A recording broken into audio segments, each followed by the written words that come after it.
પહેલા મુદ્દાની વાત કરીએ તો સ્થાનિક સ્વરાજ્યની ચૂંટણીમાં નેતાઓ મત માટે તમામ હદ વટાવતા હોય તેમ લાગી રહ્યું છે। મત લેવા માટે હવે વિકાસના કામો નહીં પણ મતદારોને ધમકાવવામાં આવી રહ્યા છે। આંકલાવ ખાતે નાયબ મુખ્યમંત્રીની હાજરીમાં યોજાયેલી સભામાં સાંસદ મિતેશ પટેલે કહ્યું કે આંકલાવ વિસ્તારમાં એક પણ બેઠક કોંગ્રેસ જીતશે તો તેને આપણે ગ્રાન્ટ નહીં આપીએ। આ નિવેદનને સામાન્ય રાજકીય ભાષણ કહીને અવગણવું મુશ્કેલ છે। લોકશાહીમાં ચૂંટાયેલા પ્રતિનિધિનો પ્રથમ ધર્મ સર્વજનહિતનો હોય છે, પક્ષપાતનો નહીં। પરંતુ સાંસદ મિતેશ પટેલના શબ્દો માત્ર રાજકીય પ્રચારનો એક ભાગ નહીં પરંતુ સત્તાનો ખુલ્લો દુરુપયોગ દર્શાવે છે। આવી ભાષા મતદારોને વિકાસથી વંચિત રાખવાની ધમકી સમાન છે। લોકશાહીમાં મત આપવાનો અધિકાર સ્વતંત્ર છે, કોઈ દબાણ કે ભય વગર। જો મતદારોને કહી શકાય કે અમને મત આપશો તો જ વિકાસ મળશે તો પછી આ ચૂંટણી નહીં પરંતુ દબાણની રાજનીતિ કહેવાય। આવું અમે નહીં, આણંદની જિલ્લાની જનતા કહી રહી છે। અંતે પ્રશ્ન એક જ છે, શું વિકાસ મતદારોનો અધિકાર છે કે પછી રાજકીય સોદાબાજીનું સાધન બની ગયું છે? અને જે પ્રમાણે હવે આગામી સમયમાં સ્થાનિક સ્વરાજ્યની ચૂંટણી યોજાવા જઈ રહી છે તો તેને લઈને હવે ભાજપ અને કોંગ્રેસ બંને પક્ષો દ્વારા હવે પ્રચાર કરવામાં આવી રહ્યો છે અને તે વચ્ચે હવે જે આણંદ જિલ્લાના સાંસદનું આ નિવેદન સામે આવ્યું છે, વિકાસને મત સાથે જોડતા ભાજપ નેતા હવે ક્યાંક ને ક્યાંક વિવાદમાં આવ્યા હોય તેવું લાગી રહ્યું છે। અને આજકાલ જે રાજનીતિ થઈ રહી છે તે ક્યાંક ને ક્યાંક સોદાબાજીની રાજનીતિ થતી હોય તેવા આક્ષેપો થઈ રહ્યા છે। જ્યારે જાહેર સભામાં સાંસદની આ કડક ચેતવણી વાયરલ થઈ રહી છે તે સમગ્ર વિડીયો પણ હાલ સોશિયલ મીડિયા પર ચર્ચાનો વિષય બની ગયો છે। ત્યારે ચૂંટણી પહેલા રાજકારણ ગરમાયું હોય તેવું લાગી રહ્યું છે અને આ સાંસદનું નિવેદન હવે ક્યાંક ને ક્યાંક ચર્ચામાં આવી ગયું છે। અને આજ મુદ્દે આપણી સાથે ચર્ચા કરવા માટે સાંસદ મિતેશ પટેલ ખુદ જોડાઈ ગયા છે। મિતેશભાઈ, તમે જે નિવેદન આપ્યું તેનો મતલબ શું થાય છે? આખો મારો વિડીયો સાંભળશો તમે એટલે તમને મતલબ ખ્યાલ આવી જશે।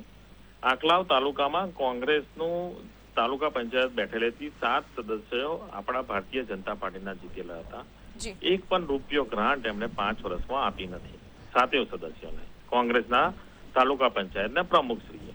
7 સદસ્યો મારી જોડે આયા, મને કહ્યું કે સાહેબ અમે વિકાસના કામો, અમારી પાસે લિસ્ટ મંગાવે કે ભાઈ તમારા તાલુકા પંચાયતમાં કેટલી ગ્રાન્ટ જોશે, ભાડે પડતી ગ્રાન્ટ આપીશું ને પછી લિસ્ટ લઈને એ લોકોને ગ્રાન્ટ આપે નહીં। આ લોકો નીચે જાય તો એમની આબરૂ જાય કે ભાઈ અમારી જોડે લિસ્ટ મંગાવીને અમને કોઈ ગ્રાન્ટ આપી નહીં।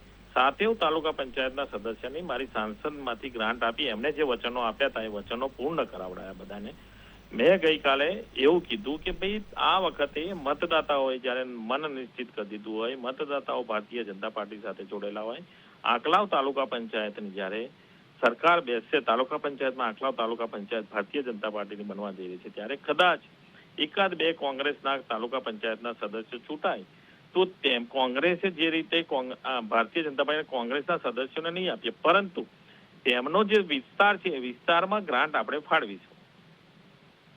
મિતેશભાઈ, હવે આણંદની જનતા પણ કહી રહી છે ને કોંગ્રેસ પણ કહી રહી છે કે આ ગ્રાન્ટ મિતેશભાઈ પોતાના ઘરેથી આપી રહ્યા છે।